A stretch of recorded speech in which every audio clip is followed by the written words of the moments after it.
Apakah batal puasa mencicipi gulai untuk merasakan garamnya?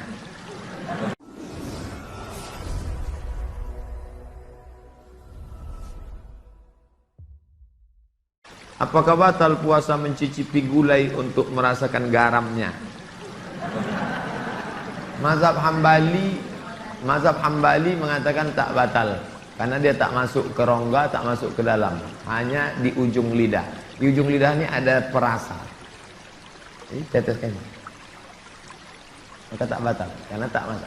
Habis dirasanya gini, habis itu di belakangnya boleh. Tak masuk ke sini, tak masuk. Mazhab Hambali, tapi saya tak mengamalkan. Saya tidak mengamalkan. Ini saya jawab, mana tahu nanti ada ustadz. Saya bilang, tak boleh. Tiba-tiba ada ustadz yang kata, oh tak tahu Ustadz Somad. Saya tahu, tapi saya tak amalkan. Kenapa? Membuka pintu celah. Saya tak menyalahkan Imam Hambali. Orang sekarang imannya tak macam Hambali. Asik mencicip aja dari pagi. Cicip. Berapa menit setelah berbuka baru azan Pak Ustadz? Waktu azan itulah berbuka. Tengok definisi puasa. Imsakun nafsi, menahan diri, anil mahzurati, dari semua yang membatalkan puasa, min tulu'il fajri, dari terbit fajar. Terbit fajar itu azan subuh, ila ghurubis syamsi, tenggelam matahari, syafaq ahmar, azan maghrib. Hanya saja bagi muazin minum dia dulu. Muazin itu dianjurkan minum dia. Zahabadh dhama'u wa batallatil uruq wa thabatal ajru, baru dia azan. Allahu akbar, Allahu akbar. Nah, sudah minum tuh. Kalau yang belum minum, Allah belum minum tuh. Apakah boleh kita makan setelah setelah Isya masuk?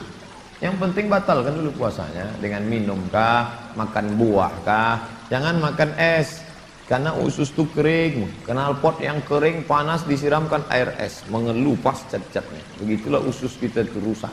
Maka yang paling bagus orang Mesir, korma kering, bukan korma yang basah, korma kering, pecah-pecah, buang bijinya, masukkan ke dalam, siram pakai air panas.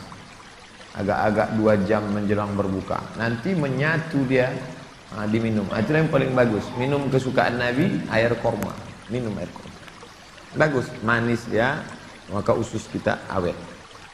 Ustaz, Nabi Muhammad tak pernah cukup puasa sebulan pada bulan Sya'ban. Bagaimana kalau puasa bulan Rajab? Tak pernah, tidak pernah cukup puasa. Pernah Nabi bulan Sya'ban, pernah Nabi sebulan. Karena Rasulullah SAW yasumu Sya'ban kullahu. Kata ulama, mana kullahu, pernah dia sebulan, tapi tidak tiap tahun. Pernah, tapi tidak tiap tahun. Bagaimana dengan Rajab? Rajab bagus. Mana dalil puasa Rajab?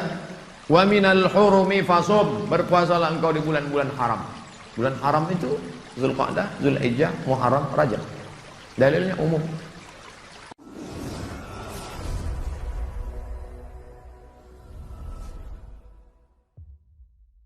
Bagaimana hukumnya dalam perjalanan menuju kajian Ustadz? Kami melaksanakan sholat maghrib di jalan. Setelah selesai sholat kami tak berzikir dan langsung melanjutkan perjalanan. Bagaimana itu Pak Ustadz? Sambil naik kendaraan itu kalian berzikir. Subhanallah, subhanallah, subhanallah, subhanallah. Alhamdulillah, alhamdulillah, alhamdulillah. Subhanallah. Alladzina yazkuruna Allah qiyaman, berzikir waktu tegak, wa qu'udan, waktu berjalan, waktu duduk, wa ala junubihim, waktu berbaring. Zikir tak boleh putus. Karena mau cepat takut terlambat. Assalamualaikum warahmatullahi wabarakatuh. Tetap ba'diyah rawatib. Habis itu berzikir. Tak ada halangan. Azan subuh sudah siap di masjid musola. Kita sholat sunat fajar di rumah. Siap sholat sunat baru kita ke masjid. Apakah sah sholat? Apakah sholat sunat kita itu sholat sunat di rumah? Rumahnya dekat, tapi kalau rumahnya jauh, sholatnya di masjid. Nabi sholatnya kan di rumah. Nabi itu jarak dia 22 meter. Dari mimbar Nabi ke dinding kamar Nabi 22 meter. Kita berapa kali belok? Ustadz, gimana biar istiqomah sholat di masjid? Begitu sedengar azan langsung bangkit. Karena waktu azan berkumandang setan lari tunggang langgang. Wa alaiha duratun sampai terkentut-kentut. Begitu terdengar azan, Allahu Akbar, Allahu Akbar, bangkit langsung bangkit. Jangan antum santai nanti aja lah. Menunggu iqamat, oh enggak. Langsung berangkat, langsung ke masjid. Intizarus shalah ba'da shalah. Menunggu salat. Paksa-paksakan sampai dia mendarah daging sehingga kalau tak salat meleleh air mata antum. Itu baru terasa manisnya salat jamaah. Salat berjamaah di masjid agak jauh dari rumah, tapi musola lebih dekat dari rumah kita. Bagaimana yang lebih baik? Kalau di masjid yang jauh itu engkau pergi karena ada pengajian Ustadz Mustafa Umar, ada pengajian Ustadz Mawardi Muhammad Saleh, tapi masjid yang dekat tetap ada salat berjamaah, boleh. Tapi kalau sampai masjid musola yang dekat rumah tak ada orang salat berjamaah, istahwadan alaihimus syayatin, sekeliling kampung itu diganggu setan. Musola, surau, langgar, masjid yang sudah dikomitmen sholat berjamaah tiba-tiba tinggal tak ada berjamaah, istahwadan alaihimus syayatin. Jadi perhatikan baik-baik. Pak Ustadz, memang di situ tak ramai tapi pasukan inti adalah. Oke, tak masalah. Atau pergi ke masjid sana karena ada pengajian di situ. Tapi kalau sampai kosong, antum yang azan di situ, antum azan sholat dulu, selesai sholat baru pergi.